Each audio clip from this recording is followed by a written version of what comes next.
This is Love, Sex, and Society with Bridget and Don. Please like, subscribe, and share.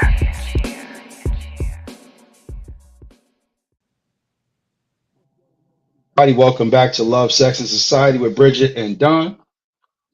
I know I always say this, stay through to the end. Like, come on, rock with us for a minute. If you're in live, drop comments and we will post them live while you drop them. How you doing, Bridget? You good? Yeah, I'm good. How you doing? I'm good. I can't complain. All right. So I wanted to talk about something this week that has been kind of a thorn in my side, so to speak.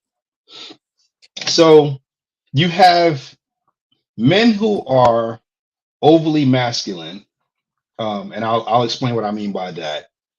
And then you have men who who call themselves masculine, but in doing so, they show their feminine side.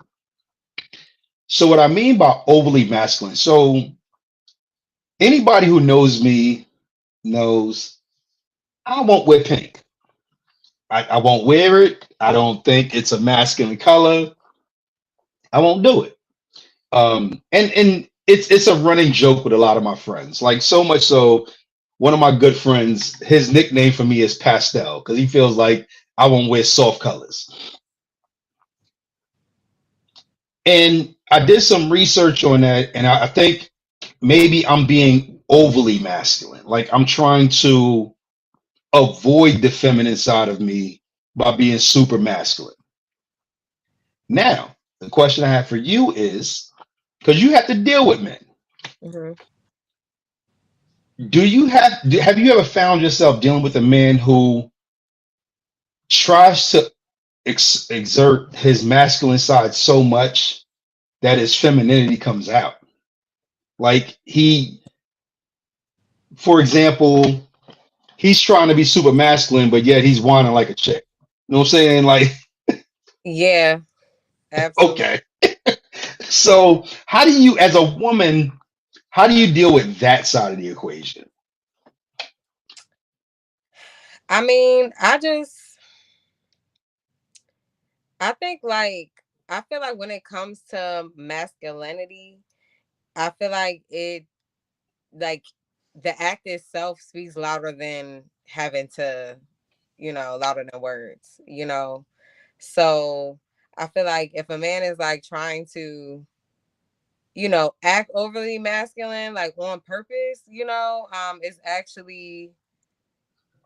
it's actually like you said, it's actually showing very feminine traits, because I feel like very masculine men, they don't have to do too much. They don't have Right. to say too much. They don't gotta like come in with their chest poked out. Like real masculine men is just I've talked about it on before. It's just like it's an energy thing. Like, so it you know what I'm saying? And it's like, I don't know.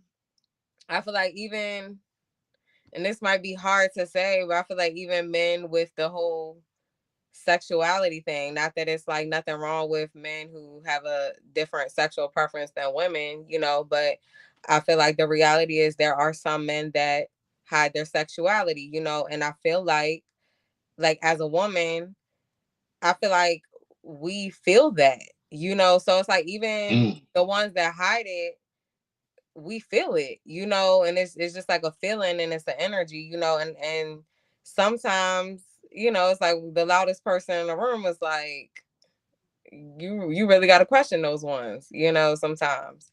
Um, not all the time, but I think like, I just feel like as a man, like most masculine men, they like I said, they don't have to do too much. They don't got to talk too much. And I feel like when men get to, I don't want to say talking too much because I don't think there's nothing wrong with, conversing or nothing, but um if it seemed like they're like bickering and or like if they always got negative things to say about women, I'll just be like, okay. Yeah. Um, Yeah.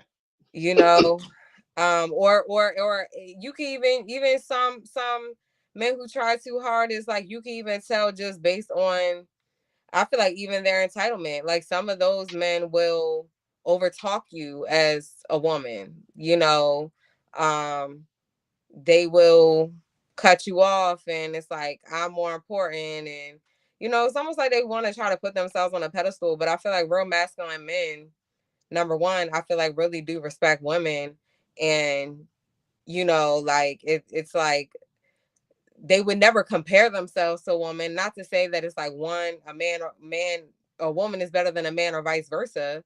You know what I'm saying? But they don't have to sit here and like show this level of dominance to make them feel, especially in the presence of a woman, or even in the presence of other men, you know. Like I've seen where some dudes are, like you said, and you put it in a term where I've always thought, but I couldn't put a word, like I couldn't put a term to it. Mm-hmm.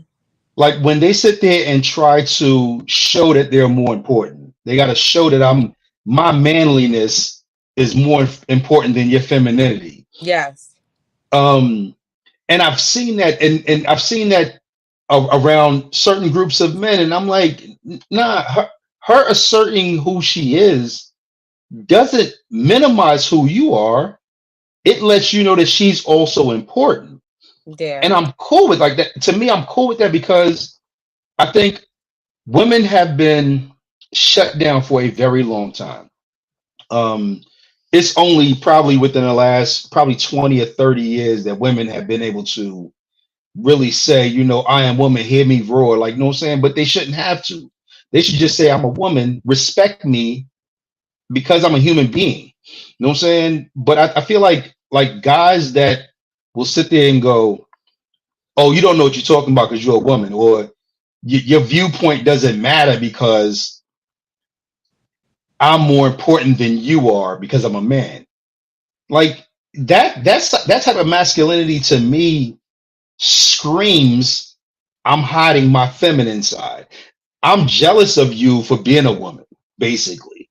You know what I'm Yeah. saying? Like Yeah.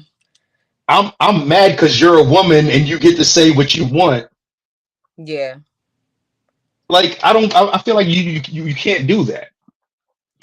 I feel like even if it's like, men that like to go back and forth with women, like debate and stuff, and even when they know that a woman is right, they kind of, what I'm saying, they have to find, instead of being like, you know what, and you don't necessarily have to say a woman is right, but you be like, you know what, I do like that perspective. Like, I do, what I'm saying? Because I feel like to me, someone who really strives to be intelligent, you're going to like look at all viewpoints, even if you might not personally agree, but you won't be so against just Hmm. hearing it out, and I feel like sometimes it's kind of like I gotta get the last word.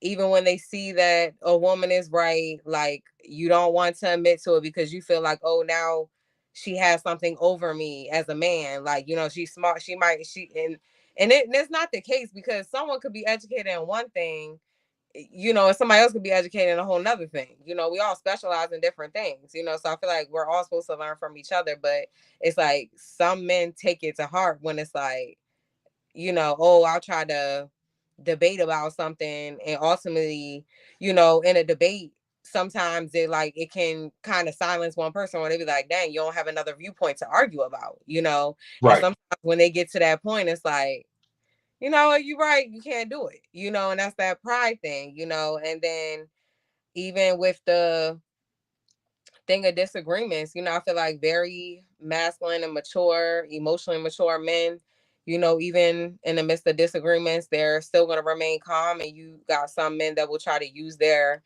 masculinity, their dominance, to try to power a woman just with their voice, so they'll try to, because a man's voice is more deeper, and so they'll try to raise their voice to intimidate women, to make, but I just feel like real masculine men don't have to do all that. Like, I feel like very masculine men can be, I think it's a lot of things when it comes to someone being a masculine man, even the being petty, like trying to get under people's skin. And I'm not even gonna say just a woman, but just people in general. That's something that I don't know if we talked about it on here before, but I definitely like I wanted to talk. I don't remember if we talked about it, but just the whole like getting a kick out of like making someone angry, you know. Mm-hmm.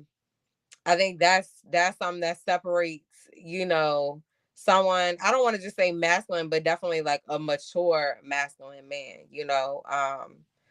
So yeah, I don't know, but I feel like real masculine men, they don't have to say too much, they don't have to do too much.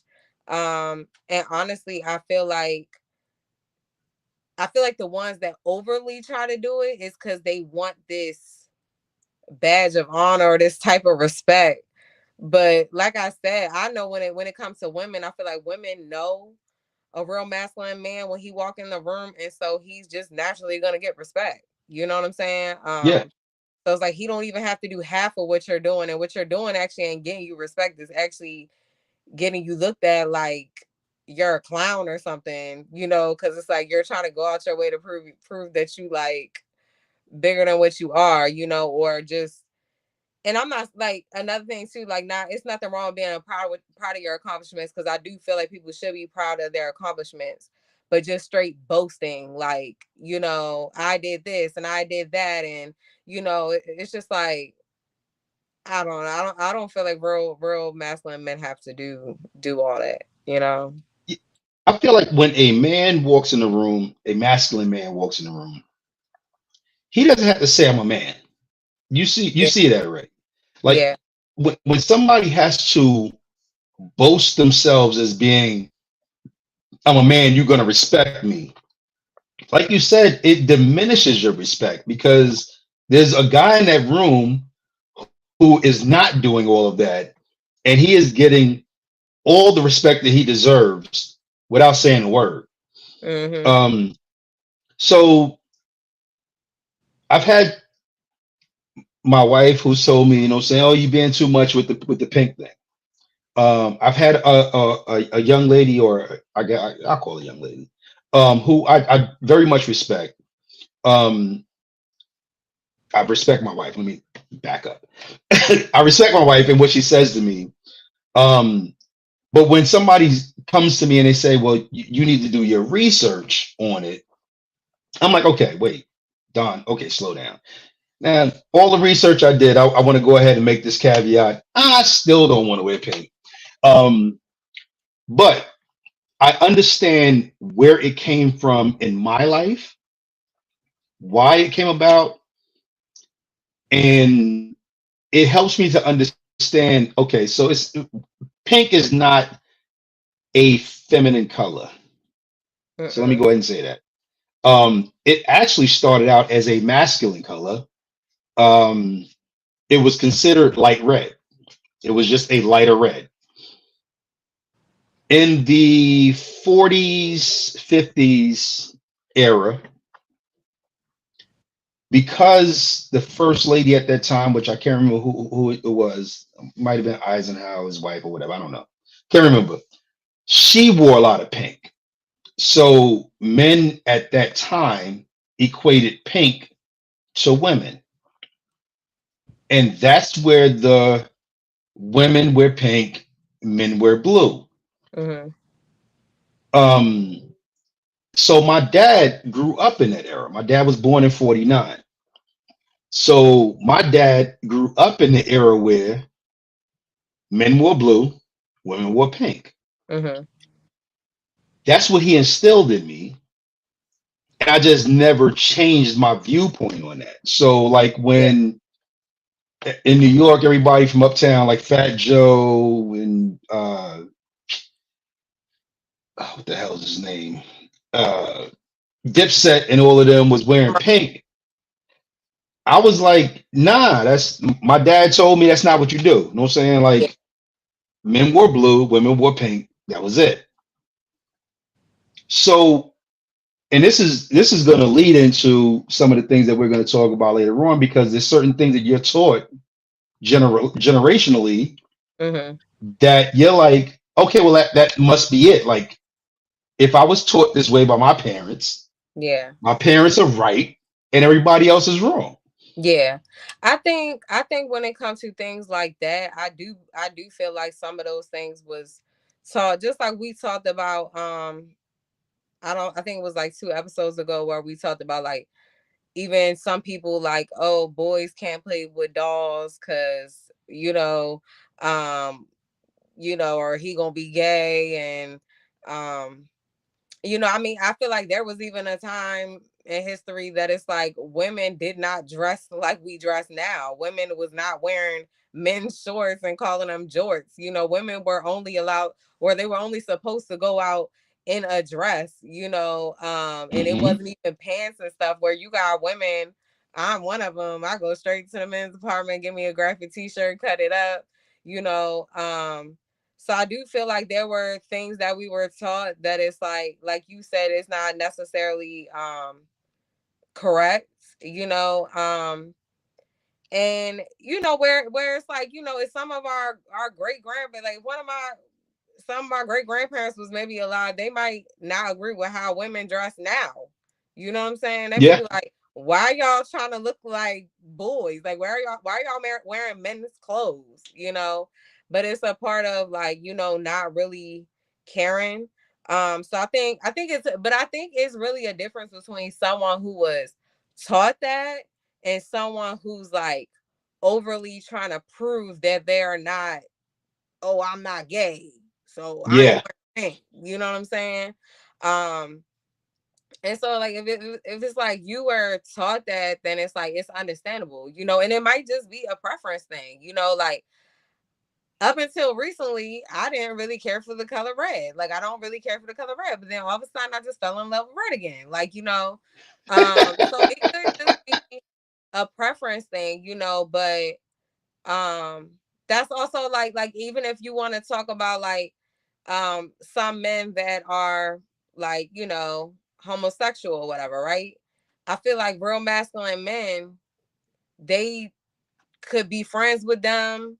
They're not, you know what I'm saying? Like, I wouldn't look at a man, and if he has a friend that's like homosexual, I wouldn't be like, oh, he gay because he has a gay friend, because I feel like right. real masculine men are comfortable who they are, like, you know what I'm saying? So where it's like, I feel like some that be like, oh, I don't play that gay shit, I don't like gay motherfuckers, that they always like, um homophobic or whatever. I don't even know if I was saying the right word just now. I think I probably wasn't, but anyway.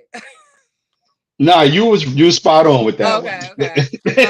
But yeah, if they got, like, I feel like if someone's extremely homophobic, I feel like it low key give, like, you're trying to, like, I don't know, hide something that you might be trying to, I don't know. You know what I'm saying? So I don't know. But that's what I'm saying. Like, I feel like real dominance, real masculinity is like, it don't gotta do too much. It's not loud.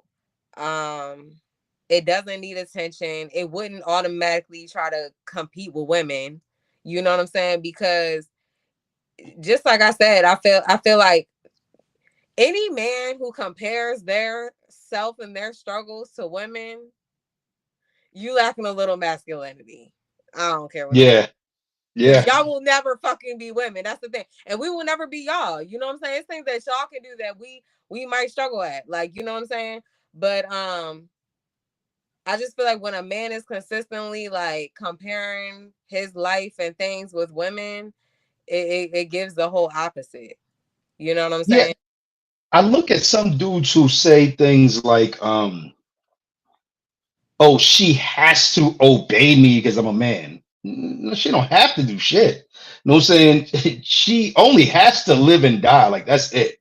If she bestows upon you that honor of saying, "That's my man, and I'm gonna listen to what he's saying to me," that's an honor.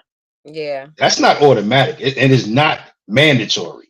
Yeah. Because I've seen some women that will degrade a man to his core, and there's absolutely nothing he could do about it other than put his hands on her, which then your ass is going to jail.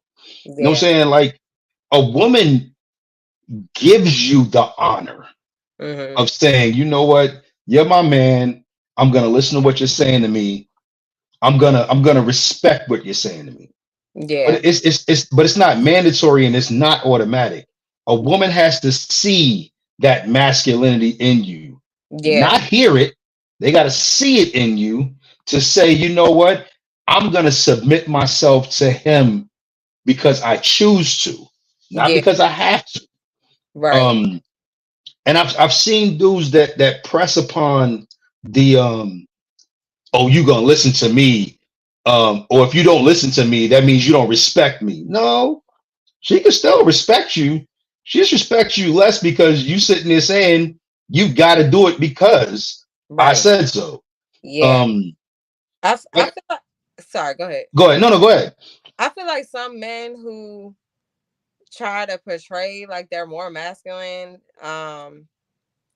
I feel like sometimes some of those men will, they want women to like shrink themselves just to make them feel more of a man. You know what I'm saying? Hmm. Um, and I just, I personally feel like real masculine men, like I said, I feel like they respect women and they also know the power of women. And I feel like, their dominance, like I said, when they walk in a room, it's like a woman feels it. So it's like they would never compare themselves to women, and they also don't feel threatened as a man even when they're in the presence of a strong woman. You know what I'm Yeah, saying? That is not intimidating to a real man. Like real men like that. Not to say like a real man wouldn't want a woman to be soft and all those things. Yes, but that's not necessarily like intimidating for a real man because he knows who he is, and for a quote unquote masculine man that's trying to, I guess put on a facade like he's more, bigger and better than he really is, he has to do that by trying to, make a woman water herself down. Like, that's the only way. I feel like people only do that when they really lack things in life and then they want to make themselves seem bigger and better than what they really are. Um like when I met my wife, mhm, I met her in her own element. She was around guys that she was cool with, so she could just speak her mind, be herself. That honestly attracted me more to her because I don't. It's not that I don't want a soft woman. I don't want a weak woman.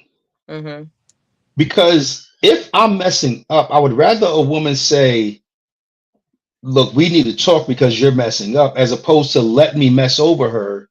Because I wouldn't want anybody to do that to my sisters or my daughter. Like, so I want a woman to be stern in her stance, but soft in her personality. You know what I'm saying? Like, I don't want to have to be in control, but if I need to, I'm gonna step up to protect myself. yeah, To me, that's cool. Um, And there's guys who feel like a woman should just be subservient because there's guys who mistake submitting to a man to being subservient. yeah, You can submit all day long. Subservient, that is something totally different. yeah, Um, and me and my wife, and I know everybody who watches the show, they've heard me talk about my wife a million times. My wife is very much I'm gonna let my man be in charge of certain things. And I say let because she don't have to. Because right, I've dealt with women who would basically try to wear the pants and the skirt in every relationship. mhm, But on the same token, she's like, okay, yeah, my man's in charge. My man got this. But what she's not gonna let me do is walk all over her. right. And so that's, I wanted to say, this is my personal opinion. I truly feel like, because I heard this before where they said like wanting a submissive woman, I don't know how they worded it, but it's basically like like getting, as a man, getting a submissive woman is realizing that you're also submissive to her. Because I feel like real men, right, real men, quote unquote, right, like, number one, we feel that energy, so women are naturally going to want to submit to you. But the thing is, those same men if a woman really asks you for anything, are you really not going to try to make it happen? So are you Right. not equally submitting to her? You know what I'm saying? Because in reality, Mm. if your wife like, Don, I really need you to do this, and even though you, like you said, like she naturally will submit to you, she wants you to handle things, right? But if she really like, I need you to step it up, I need you to do this as a man, right? Because I consider you a real masculine man, right? You are you not going to do what your wife asked you to do?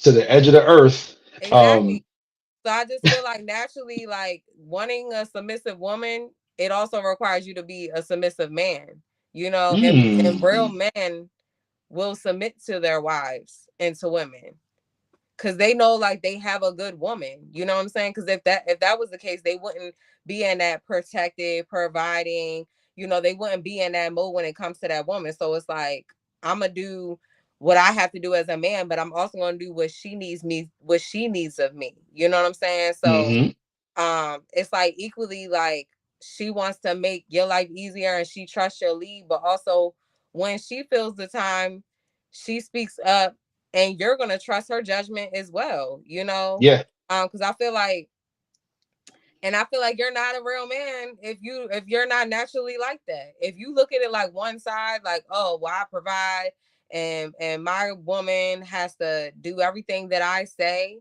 and I don't listen to her and I don't never like hear her out or like trust her judgment sometimes, then to me you're not a real man. That's just how I feel. Yeah, you hit the nail on the head with that, and I've never really looked at it as, being equally submitting to your woman, because there are things that she's going to ask of you, and as a man, you're not going to question the fact that she asked this of you. Prime example: my wife's nose is super sensitive. Hmm. She smells the slightest little thing in the house. If we come in the house and she's like, I smell the trash, immediately I know I need to take that trash out because it's going to bother her more than it bothers me. Um, that's not me saying I'm less of a man because it don't bother me, so why should I have to grab it? Right, It's I want to protect her nose. I want to protect her feelings, her emotions. She got to deal with that, and it don't bother me. right. It doesn't. It also doesn't hurt me to go ahead and grab it at that moment and take it out. Right. Um, so, y- and that is a form of submitting back. You know what I'm saying? Like Mhm. equally submitting back. So a woman being submitting to a man is, I'm gonna listen to you. I'm gonna respect your leadership. That's submitting. Mhm. Being subservient is, I'm gonna sit there and follow you all the way to fucking hell if you want me to. Mhm. Like subservient is, I don't question what you do, even to myself. I just follow what you're saying for me to do. Yeah. And I don't want any women. And for every woman who watches this show, I don't want any woman to be subservient. I've watched a million damn shows where a man has walked a woman right into prison because she was being subservient. And even though she knew it was wrong, she did it because he said to do it. Mm. Nah, hell no. Yeah. Know when to fucking say no. I'm Yeah. saying, like, know when to say when. Um, but we're definitely leading into what I think is going to be a really really powerful part of the show. So if you're watching right now, you want to keep watching. Um, a lot of a lot of women have done things because generations before them said that's the way it's done. Mhm. Um, a lot of women, probably millennial forward, have said, you know what? It's time for me to break that bond. Yeah. So, on that note, I want you to go into your topic because it equally lands there. Yeah. So my topic is I want to talk about how can we break the generational curses in our family. Um Mm. and I feel like first we should like I feel like first I want to talk about like what some curses can be, because I feel like some people aren't even like aware enough to know that certain things they might do or certain things they might have seen is even a curse itself. And I feel like sometimes people are not even like recognizing that they're repeating a cycle or a curse.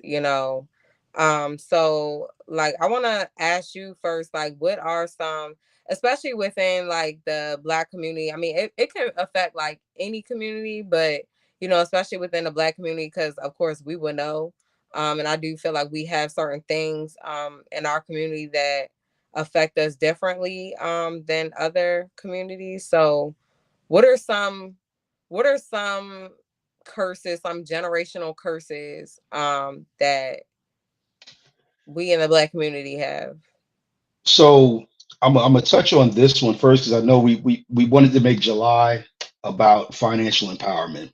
Hmm. Um, we want to start empowering ourselves, and we want to talk about it a lot this month. So one of the biggest generational curses for us, and I'm not gonna say for everybody in the Black community because there's some people who their parents broke that generational curse for them, is being financially independent.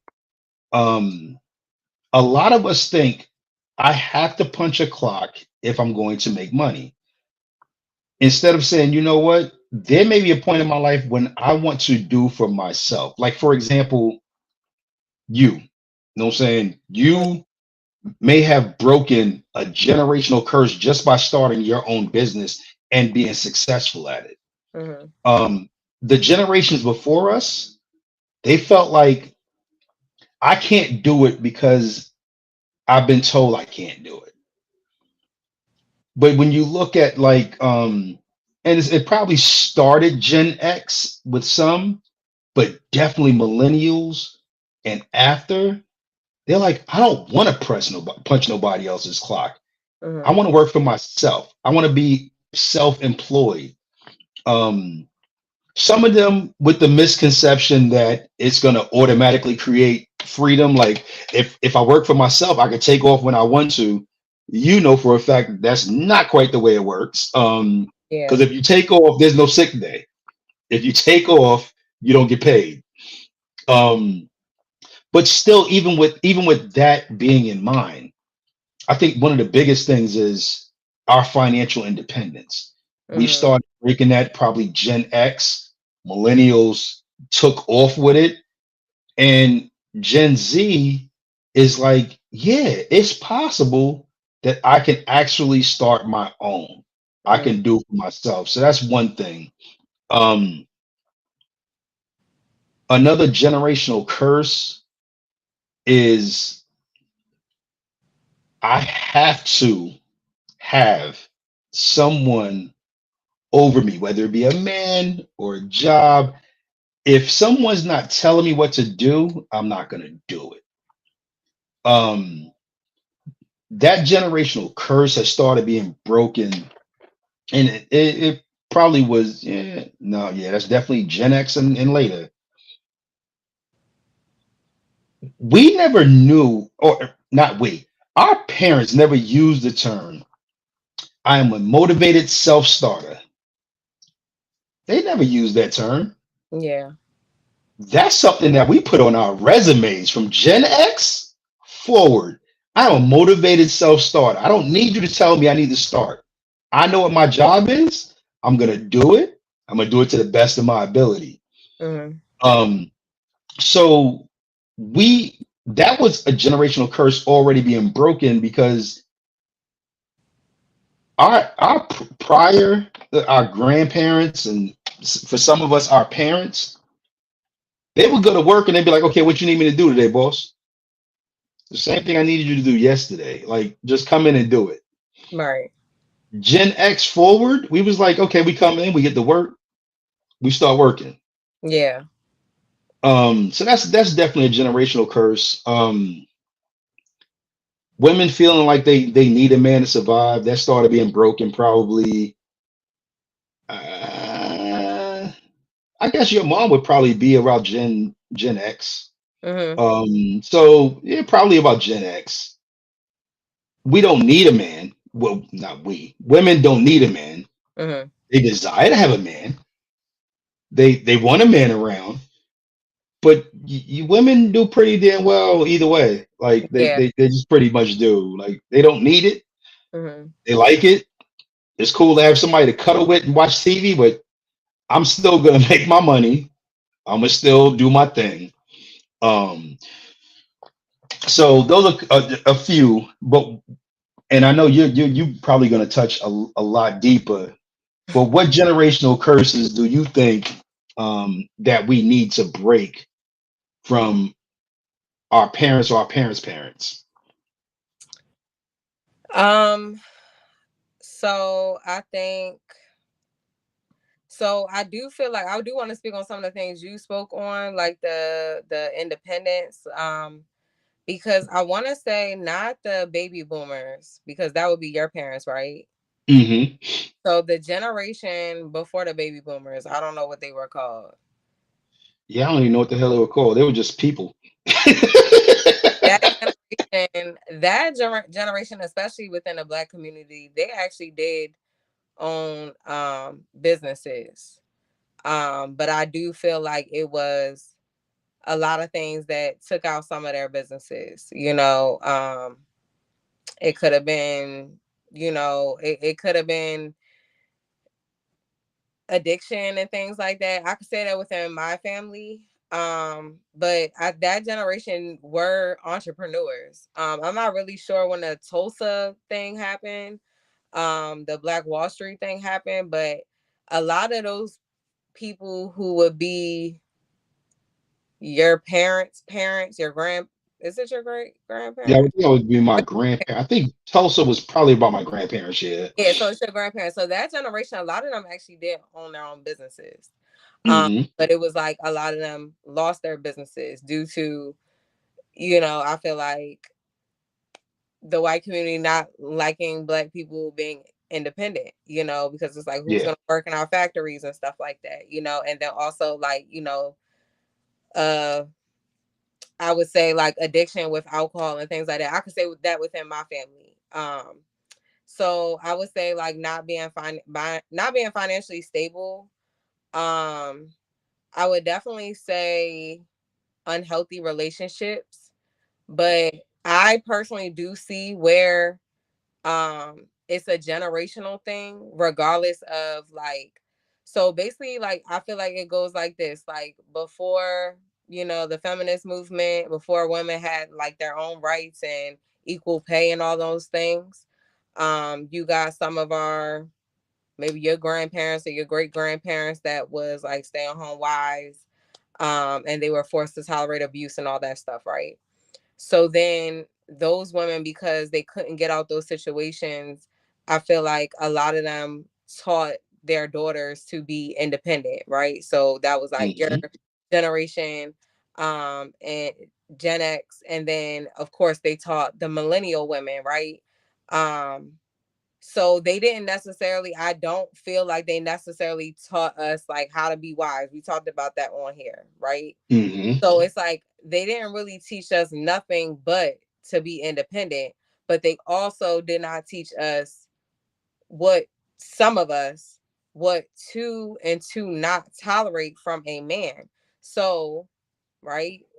Subconsciously, I feel like, some of Gen X, they grew up and their mothers didn't work and their mothers was in verbally abusive relationships, and so they're like, I'm gonna be independent, so like if I'm ever dealing with a man, I can leave and I have my own everything, that mentality. But they passed down the abuse part because that was normalized to them. So I feel like a lot of like Gen X women, not a lot, some of Gen X like women, specifically Black women, or maybe just women in general, I feel like they learn like from that lesson what they saw their parents go through. Okay, I have to be independent in case I need to leave. But they never took the lesson of this is what I should not be tolerating from a man. Not all, but some. Like, some might say, Hmm. okay, no, but a lot of that is trauma. So if you see your mother being physically abused, verbally abused, you know, you could say, "Oh, I want to be independent to where I can leave," but some of those women never was like taught that you shouldn't tolerate that behavior. And even if they like, "Oh, I don't want that for myself," subconsciously you repeat the patterns that you see. So I feel like a lot of Gen X women, Black women specifically, I feel like um a lot of them pass down the curse of dealing with the toxic Black man, you know, Hmm. with men cheating or men verbally abusing you. And it's like, so it's like, even though you have your independence, right, even if you if it's not the man that you bear children with, you think it's normal for a man to act that way, you know what I'm saying? And so it causes some of now the young Black millennial women to grow up like thinking that, oh, like this is normal, like, you know, because you basically like repeat what you see. So it's like, Hmm. okay, mom showed me that it's like, even when a man is toxic, even when a man does this, you still stay through those things. Oh, be hella independent, but you still tolerate that toxic behavior. And I think that's the curse within Black women that is passed down, you know, subconsciously. Like, we are independent, but we're still repeating the pattern of tolerating the toxicness, which we seen from generation after generation, you know. So I feel like with me I can say that because I'm just naturally an observer, you know, and I feel like sometimes like we can see the pattern that our parents are doing, but we can't even recognize within ourselves that we're repeating the same exact pattern. Like, we could be doing the same exact things. We'd be like, "Oh, mom did this and she should have never did this," but don't even realize like you literally are currently doing the same exact thing. You know, so I think that is one of the unhealthy parts of the relationship. Like, it has nothing to do with like, yeah, women be independent. We know that we've done that. You know what I'm saying? We can vote. Like, we're still struggling with the equal pay and we fighting for that. But women are getting in positions, you know, very high positions of power. But we're not unlearning that toxic relationship. We're not learning that that's not okay. And low key, we're tolerating it. You know, we're normalizing it. It's to the point where like we're okay with sharing men, you know, and really like men are only gonna do what you continuously allow. So the more that Black women allow men to get away with cheating and staying in a triangle relationship, the more that they just gonna keep on doing it, you know. And then it also I feel like it creates that, you know, like you said, Don, the man that thinks that, oh, you have to do what I say, you know, mentality. Um, yeah, I don't know. I think that is one of the biggest thing I feel like for Black women, I can say like the unhealthy relationships. I think that's one of the biggest problems because I feel like subconsciously a lot of us, that is what's been passed down. We're not passing down the being dependent on men, but we're passing down the normalization of the toxicity of what our grandmothers and our great grandmothers tolerated. So you just said something that, oh, wow, sparked something. So women, Gen X forward, right? We're talking about Gen X forward because before Gen X, it was a totally different situation. Like you said, there was women were just really getting their right to vote prior to Gen X. So here's what happens with women, even the strong, independent woman. They get with a guy. And let's say that guy calls her once a week. And she's like, I don't even get to talk to you like during the week. We don't get to talk. You know what I'm saying? I'll call you, I'll text you, you respond when you want to. Which all of that is wrong. If you're important to him, yet his time is for you is just as important, right? Yeah. So that guy that don't text or call or respond to any messages at all, he'll do it 3 times a week. And instead of the woman saying, no, that's not acceptable. You know what I'm saying? If you're thinking about me, I'm thinking about you every day. If you're not thinking about me every day, that's not acceptable. That guy will switch to 3 days a week. He'll call, text, hey, good morning. Hey, how you feeling? Still not having conversation. Y'all really still not meeting, you know what I'm saying, to enjoy each other's company. He's just giving you a little more than what he was giving you before. Well, I can't believe, you know what I'm saying? Like it's only 3 days a week. Okay, so he switched to four. He'll go from four back to three. Well, at least he's trying. You know what I'm saying? Like he's at least doing three. He wasn't doing any before. Yeah. So what women are allowing to happen is they're going from not accepting anything to still accepting less than what they deserve, Mm-hmm. is what I mean by that. So it's like, yes, like you said, women have their own independence. Women are doing light years more than what their past generations did. Like you said, they're holding CEO positions at companies. They're starting their own companies and making it big. But what they're still missing is they're still stuck in that curse of I made it to this point, but if I make it by myself, I can't help being alone. I can't deal with being alone at the top. So I need that man by my side, and I'll accept things from him that I shouldn't have to accept just so I can have that man by my side. Yeah. Um, and like I look at like some of the rap, like the women rap artists, um, they can do it. Like they had to do it by themselves. That most of the men that's in their lives wasn't there when they started. Contrary, you look at successful male artists who make it to the top, chances are either that woman that they're with got on board when they were just getting on that climb to the top, or she was there the whole time. Yeah. Because other than that, they can't trust anybody else. So they take the woman who was in the struggle with them to the top, whereas a woman is like, I made it to the top. Now I want to get with this bum ass nigga who is just wants to latch on to me. And I think of like Cardi being what is it, offset, Cardi being offset. Wow. I said it and she posted it. Um he's he's a clown to me. And she don't need him. However, she dealt with his bullshit a lot longer than she needed to. You know what I'm saying? Like, Yeah. luckily for women like yourself, like my wife, and quite a few other women that I know of,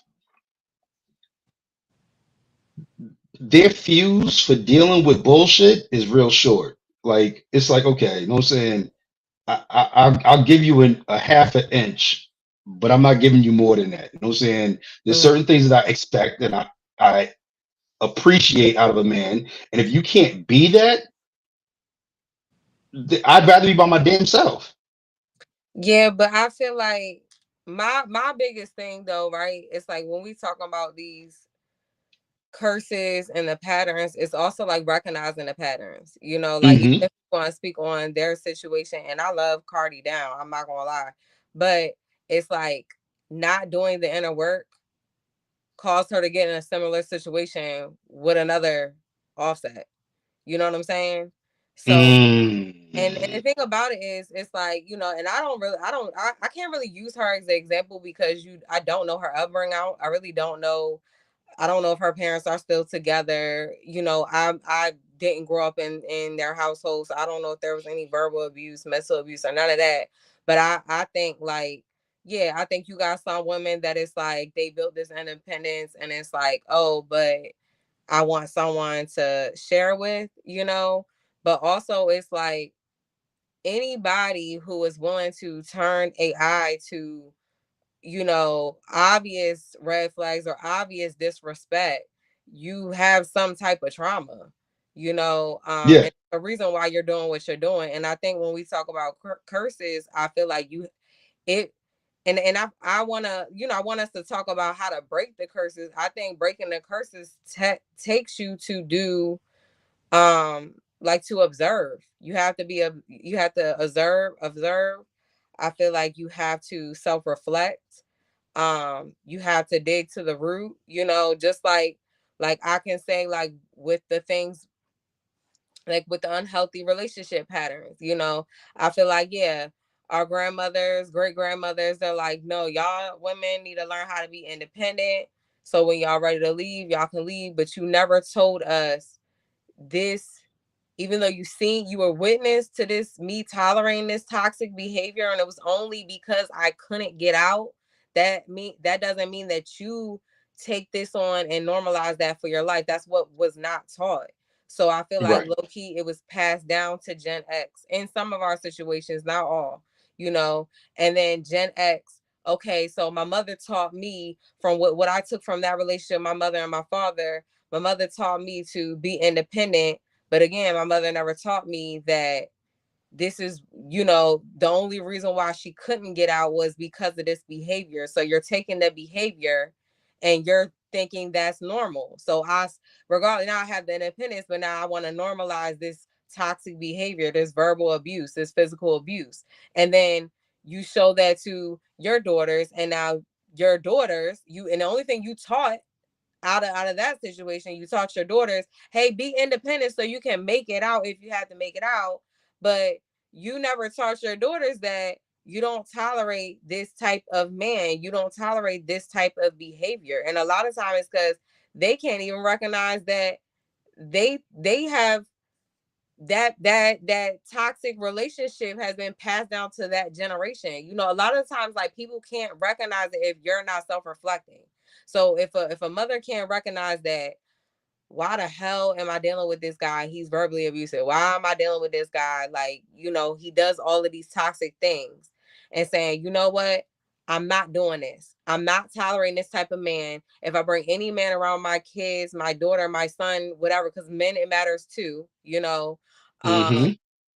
I'm gonna show, if I'm gonna bring any man around, I'm gonna show my kids a good example of what a man is, But instead, those mothers have trauma from what they've seen their mothers go through, and all they learn from that situation is just be independent.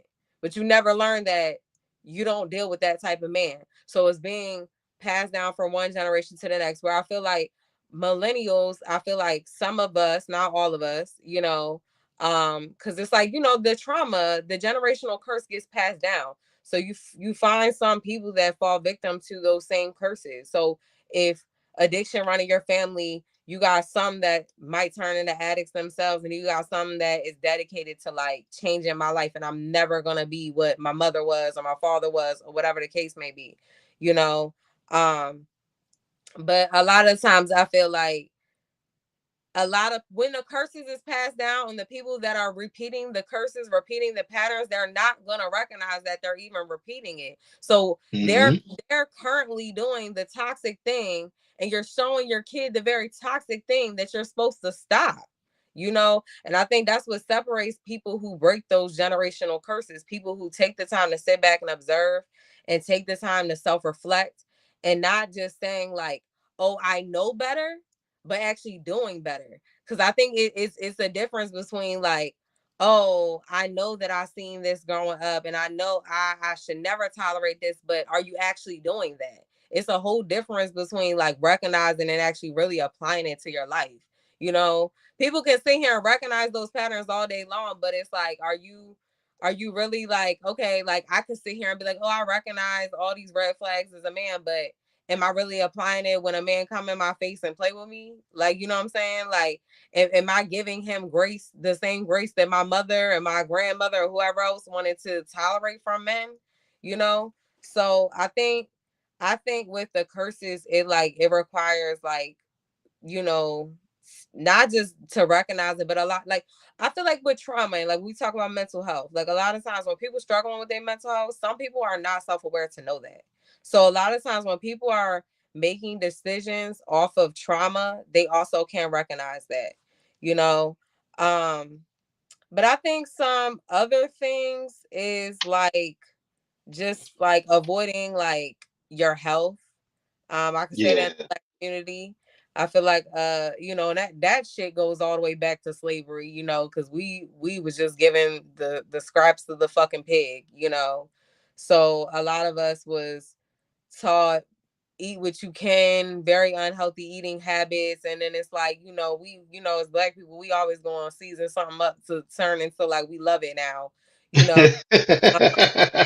But that, you know, that turns into generations of high blood pressure, high cholesterol, diabetes, Diabetes, yeah. and it's like we're like, oh, like this was in our, and you know, this was from this many generations. We cook this. It's a family tradition, but it's also like a family health issue too, you know.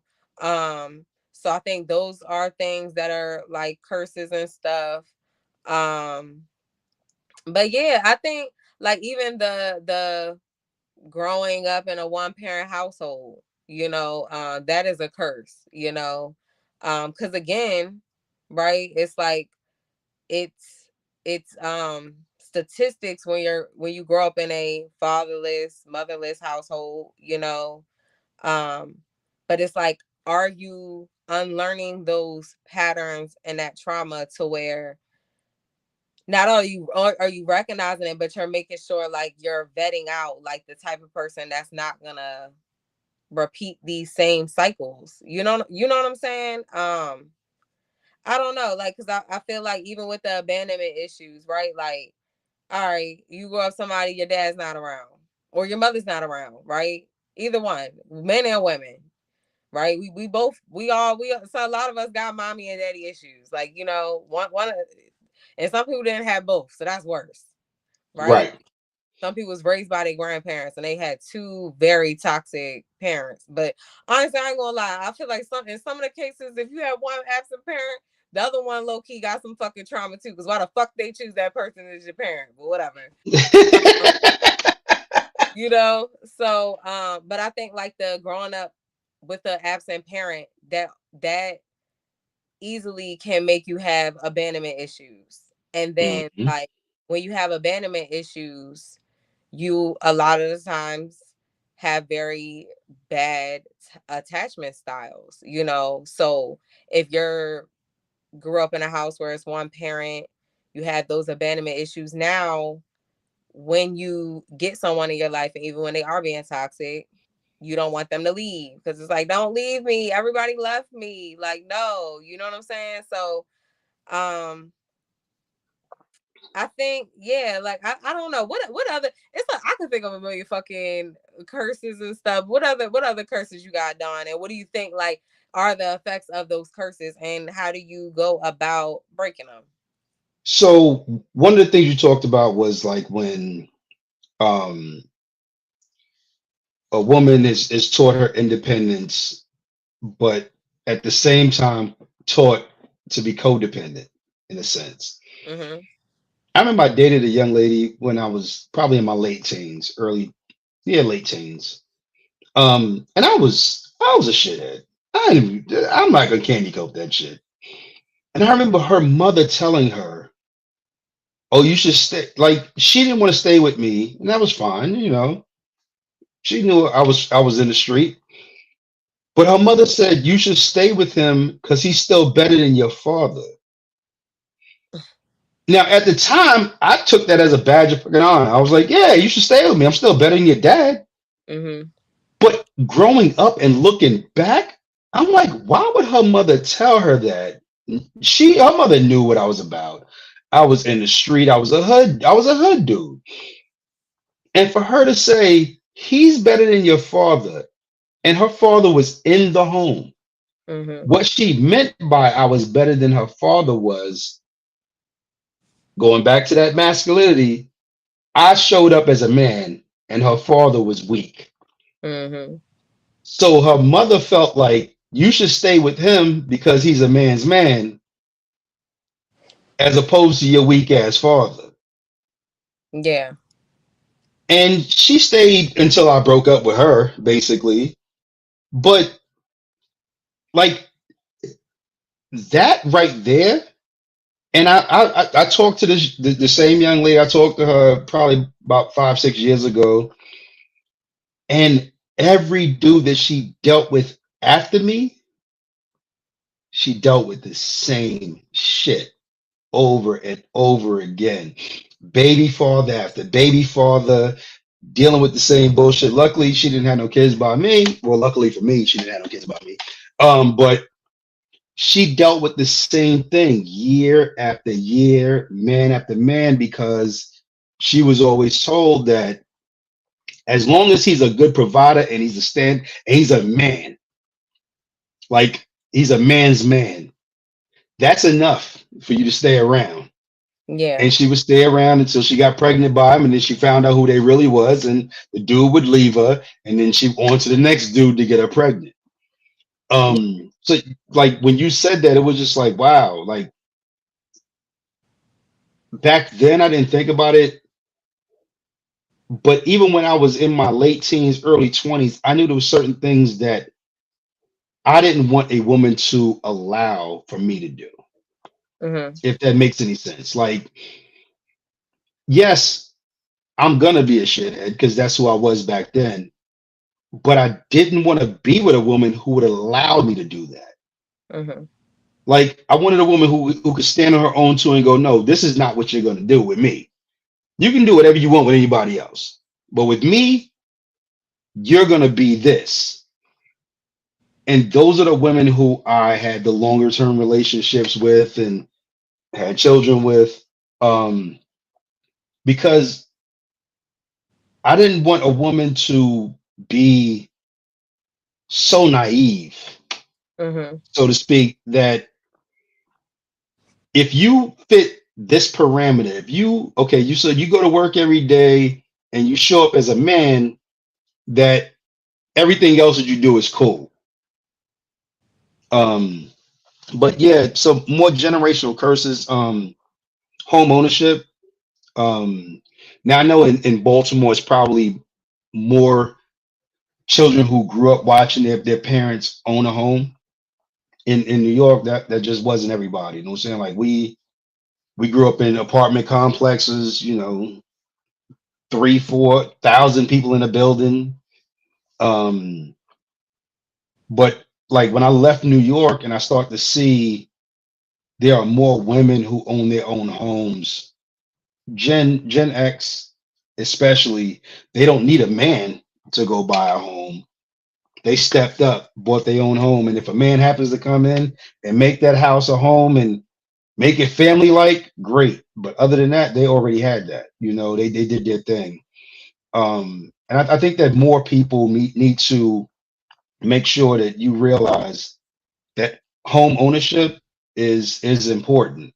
Mm-hmm. Um, as a matter of fact, it's more people trying to talk Gen Gen X, no, I'm sorry, Gen Z out of owning a home. Mm-hmm. When you own a home, that's property. When you have property, you have equity. When you have equity, you got financial stability. Even on your worst day, you can take the equity out of your home and you can live off that for a year. Right. You know what I'm saying? So I think everybody still needs to really strive for home ownership. Yes, it's harder, and if some shit break, you got to pay for it. But it's you're never really broke if you own property, because Right. you can sell that and take the equity or the profit that you can make off of that, and you can start all over. But paying for somebody else's apartment for your entire life is definitely not the move. Um, Yeah. I feel like people do try to push people into that because they're like, oh well, if some break, you're responsible for everything. And it's like, okay, but y'all don't be talking people out of buying cars and stuff. And like today, a lot of these cars is like crazy amount of money, on top of like the insurance that you got to pay for these expensive cars, because I feel like with a car, you got to consistently keep investing into that too, and you not hearing people Hmm. say, no, don't buy that car because you're going to have to keep replacing the brakes after X amount of miles. You're going to have to keep the oil changed up. You're not telling people to go get bikes, like, or catch the bus. You know what I'm saying? Go catch the bus, You're not telling people to do that, So I definitely feel like with home ownership, I think that's a big one. And I think sometimes that can be a curse just because, like you said, I feel like sometimes people don't see no one in their family. If people live in the inner city, you got some people that parents ain't never had a driver's license. So it's like, I'm not gonna get a license neither, or because I never seen no one buy a home. I'm not gonna buy a home because I think it's not obtainable, I think even the living off of the system, I think that's a curse in itself. Yeah. It's Yeah. one thing if you're on hard times, but I really don't believe that it should be a lifestyle, because I feel like what people don't realize, like, yeah, it can help you in a moment, but it's forever gonna hold you back. You're just gonna live with just getting by and never really, you will never see no fruits of a labor, you know what I'm saying, and see some of the finer things in life, um living that way, and it's like, I feel like if you ever want to reach your highest potential, you can't be okay with just staying in a system, just like living, just to make by,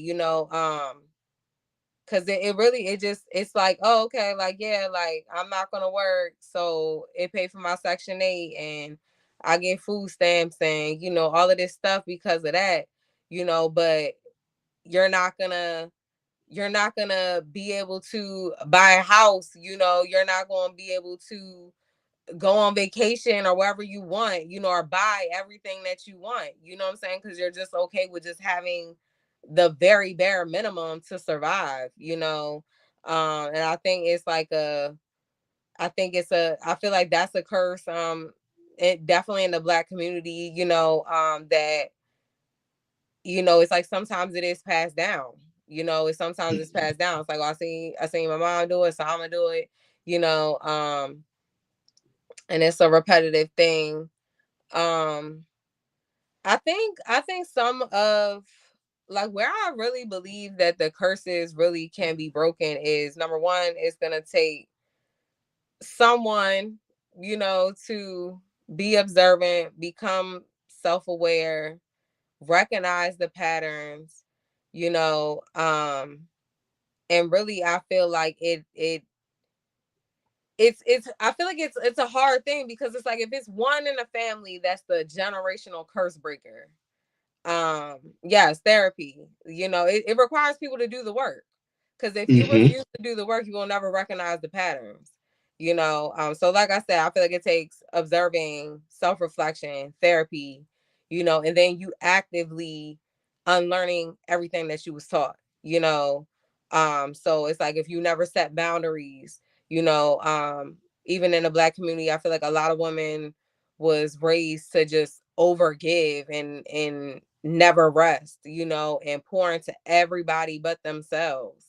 That's a generational curse, um even with the men, I literally had a conversation with my 14-year-old nephew today, and I'm like, I really want to talk to you about even choosing women, and I'm like, I want you to know the power of a good woman, and I'm like, I want you need to know the traits and the characteristics of a good woman, and know that, like, a good woman, you know, um, is gonna care about you despite what you can do for her. She's gonna care about you in all aspects, but she's also gonna bring value and, value into your life. Like, it's so much benefits to having one good woman, And I explained to him what having the wrong women or multiple wrong women can bring upon your life, which is another curse. Is, oh, you got 3 women pregnant, now you got 3 bad women that'll put you on child support. And I told him, even some men, they could be financially taking care of their obligations, but they just get put on child support from just the woman being bitter, just Hmm. not vetting out the right type of woman. So I'm like, that's a curse in itself, because now from you making the wrong mistake of not choosing the right woman and not seeing value in one woman because you so worried about, oh, I fucked this bitch and that bitch, and now you got all of these bitches fucking pregnant, and all of these bitches got you on child support. You can't never have shit for yourself because the fucking government take all your motherfucking money, you know. So I think that's a curse in itself too when it comes to the men. It's like teaching them the value of what a good woman is. And I think on both ends, you know, it's that good, you know, the good girl fall in love with the bad boy off of trauma, and the good boy fall in love with the bad girl off of trauma, you know. But I think it's like like teaching children what the value of unlearning some of these things, you know, like and basically that's what I was like telling my nephews today. I mean, I've had a conversation with even my nieces, but I'm like, you know, a good woman, one good woman, you will reach your highest potential, you know. But a bad woman or multiple bad women trying to be a player or whatever you want to consider it, I'm like, that's gonna bring you a lifetime of hell, you know. um and also you even and I feel like you have to teach children that even as young as like in high school, you know, you have to be very selective, because one, you know, some people be getting people pregnant in high school, you know. Mm-hmm. One bad decision even as early as teenagehood can affect you for the rest of your life, you know. And then next thing you know, you don't realize you done had kids, and you showing your kids all the same exact toxic things, you know. Your child done seen dad have, oh yeah, my dad, I got 12 half siblings, and you know what I'm saying? And then low key, that's normal to you now as a man. Like, you Right. know, even though you see your dad struggle, like I said, I feel like subconsciously we repeat what we see. Just like even when you said the woman, every relationship, that's a lot of the times. You know what I'm saying? Like you will meet someone that is like, you can meet a woman that every relationship she was abused. Why? Right. Why? Like when we're talking about physically abused, you can meet some women that every single relationship a man done whooped her ass. Why? That's a curse. That's a pattern. Yeah. And Why did you keep allowing yourself back into another situation exactly the same as the one you walked away from? you know, and Yeah. sometimes women can recognize like, I need to leave this motherfucker alone, but like, are you really acting? Are you really like, oh, I will never tolerate this again? You know, um, I don't know. I think it's so much stuff, but I think it's like someone being able to be on the outside looking in and definitely like pouring into the next generation before they start repeating the patterns, you know. The fatherless, motherless households is a generational curse. The addiction is a curse. Yeah. And it's a curse, you know. Like I said, you got some people that grow up in households and they see their parents struggle with alcohol or drugs, and you got some that fall victim to the same things. You got some that like, I will never touch that a day in my life, you know. Yeah.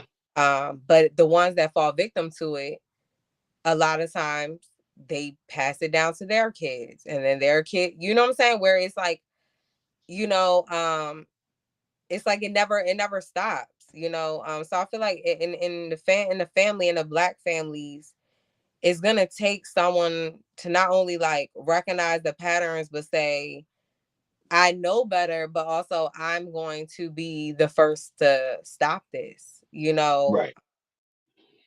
Because if not, especially even with the unhealthy relationships, every, you know, if that doesn't stop, I feel like alone in the black community, I just feel like we're just gonna keep seeing what we, you know, we everybody want to say, oh, the dating pool got shit in it.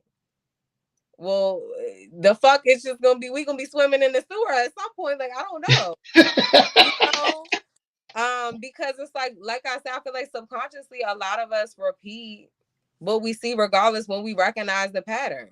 We could be like, oh, my mom was with my dad and he did this and he did that, but low key, you talking to men to do the same shit.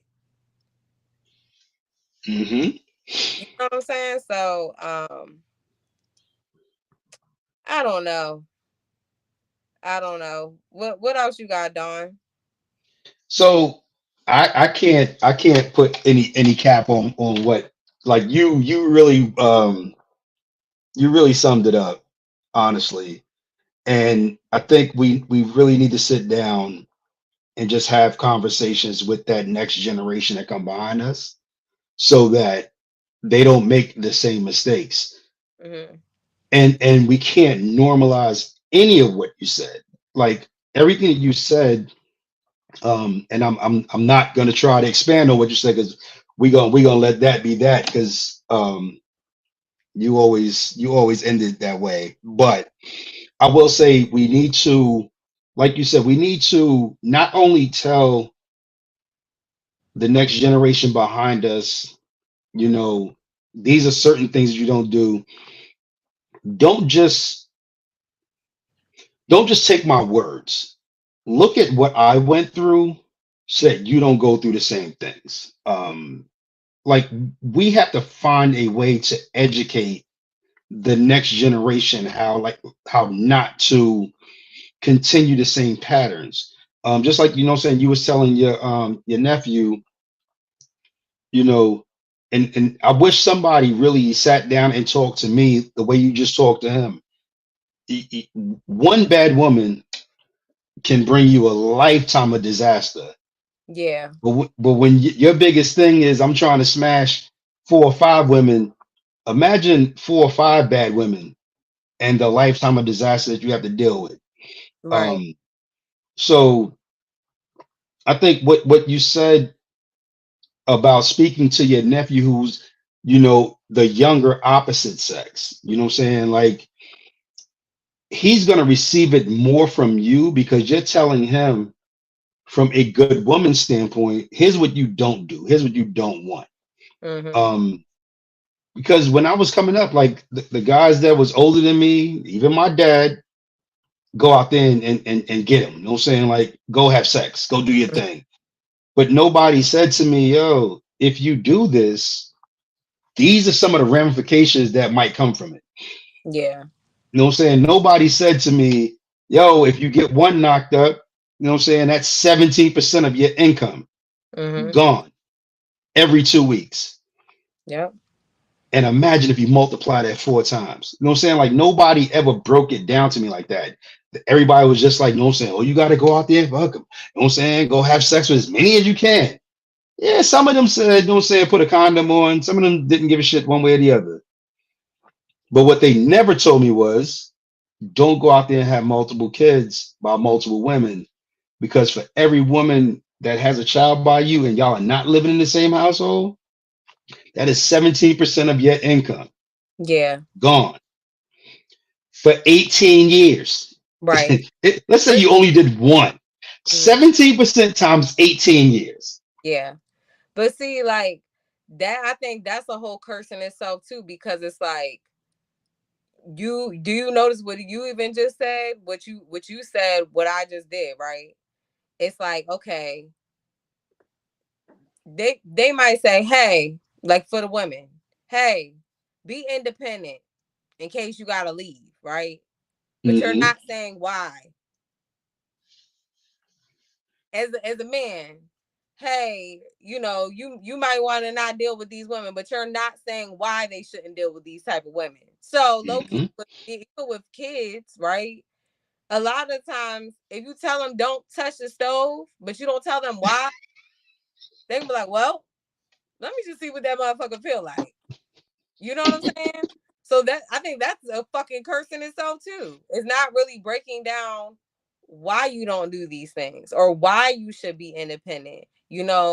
Um, like I even the I think this is another thing too, is like not really preparing our children for their future. I think Hmm. that's a big thing. Like not talking about career paths and like I said, like the value of a good woman. You know, um, like men will sit here and be like, oh, don't be fucking with these type of girls, da da da. But like, are you really telling them what type of women to look for?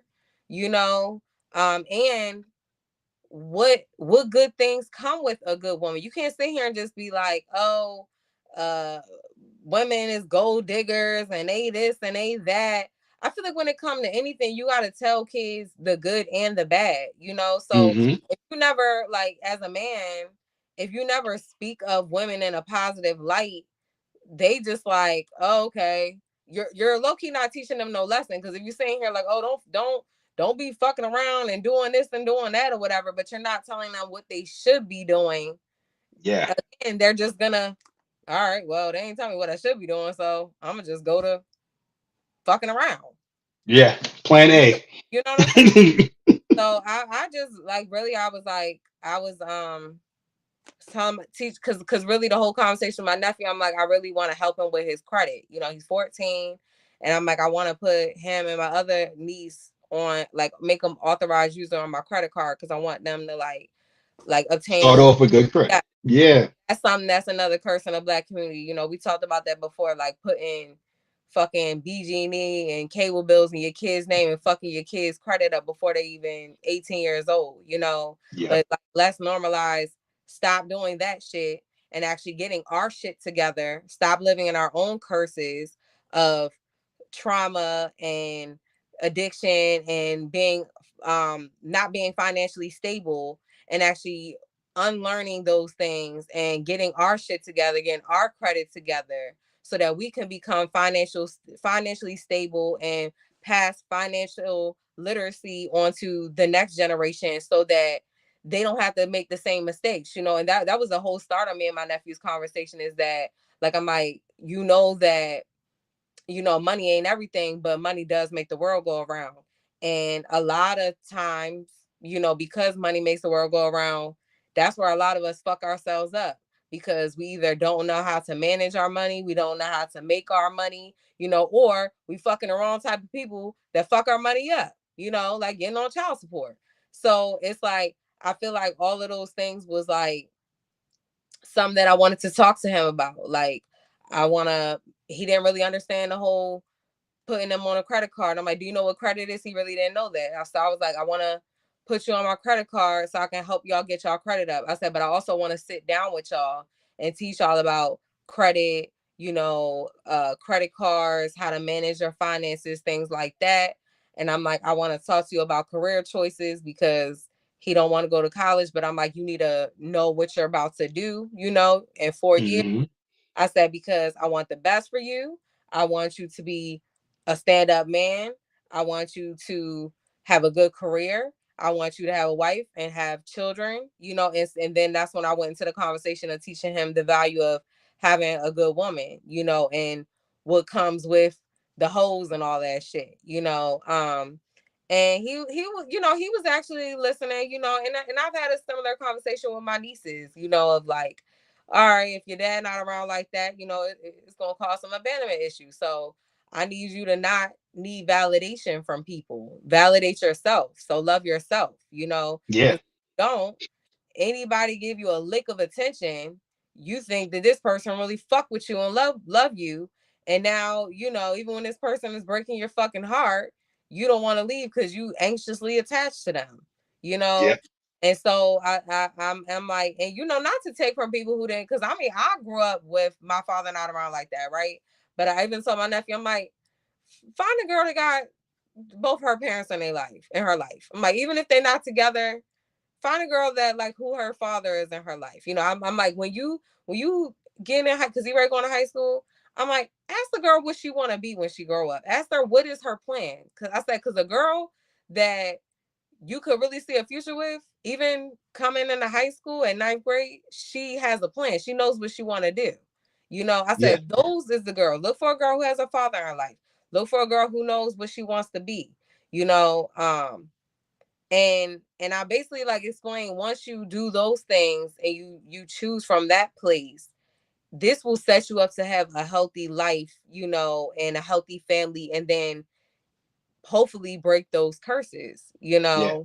And I did it on my nephew for my nephew, and I had that same conversation with my 2 teenage nieces, you know.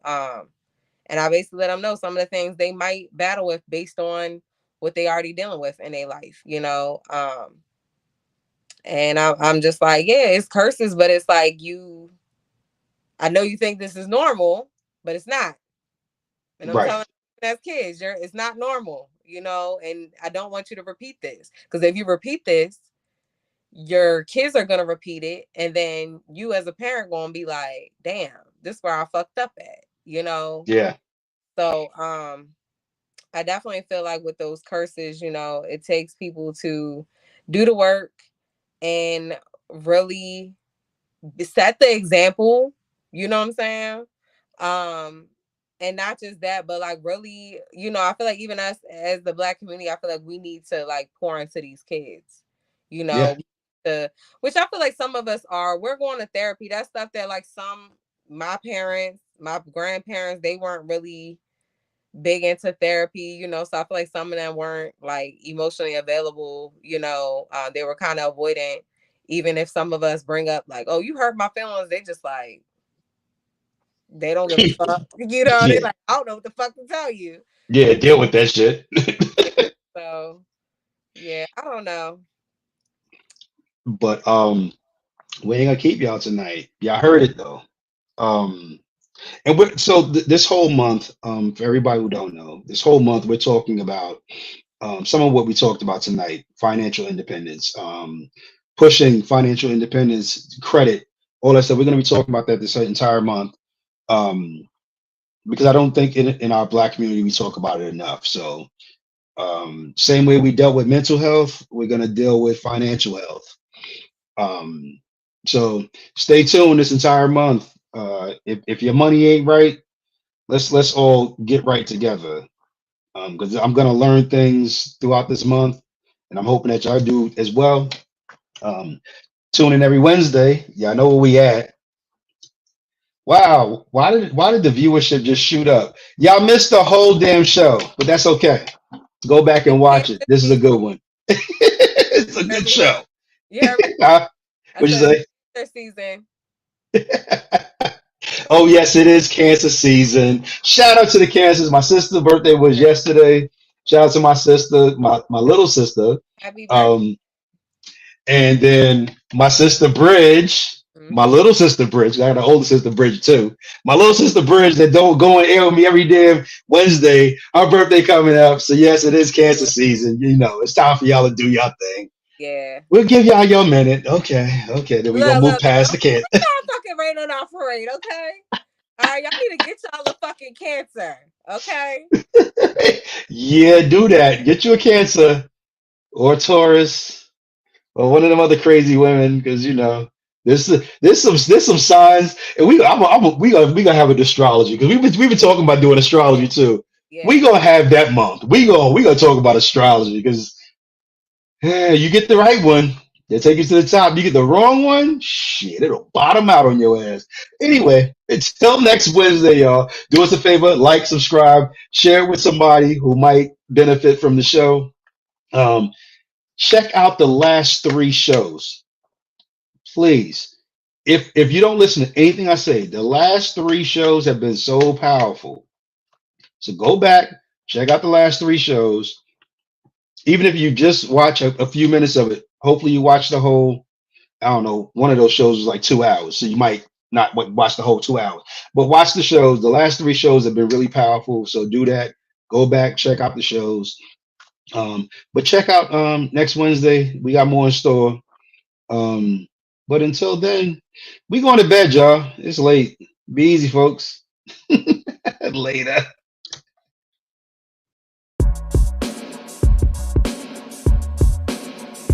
This is Love, Sex, and Society with Bridget and Don.